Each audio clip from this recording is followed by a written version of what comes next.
তাকে সুন্দরভাবে তৈরি করে দিয়েছিলেন, সেই সুন্দর পথে যেন আমরা হাঁটতে পারি। কিন্তু তা না, আমরা যা করছি মুক্তিযোদ্ধাদেরকে অপমানিত করছি। কাজেই সেই পথ থেকে আমাদের তরুণ প্রজন্মকে ফিরে আসতে হবে। সম্মানিত উপস্থিতি, বাংলাদেশের সম্পদ, তিনি মুক্তিযুদ্ধের সর্বাধিনায়ক ছিলেন। কিন্তু অতীত দুঃখের বিষয় যে এই আওয়ামী সরকার আমলে এই নামটি অত্যন্ত উপেক্ষিত ছিল।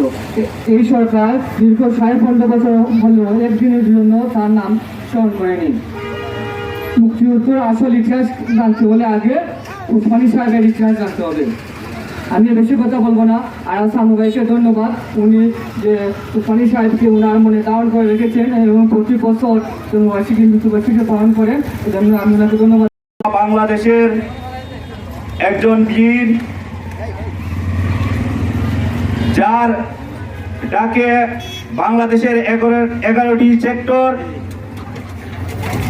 এক হয়ে ঐক্যবদ্ধ হয়ে আমরা পেয়েছিলাম স্বাধীন বাংলাদেশের সার্বভৌমত্ব।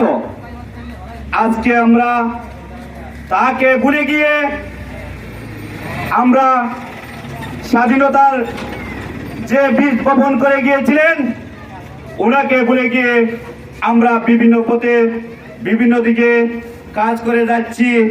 আসল রাজনীতিবিদ, আসল মুক্তিযুদ্ধের সর্বাধিনায়ক, আসল মুক্তিযুদ্ধের জন্য কারা কাজ করছে আমরা তাদেরকে স্মরণ করতে পারতেছি না।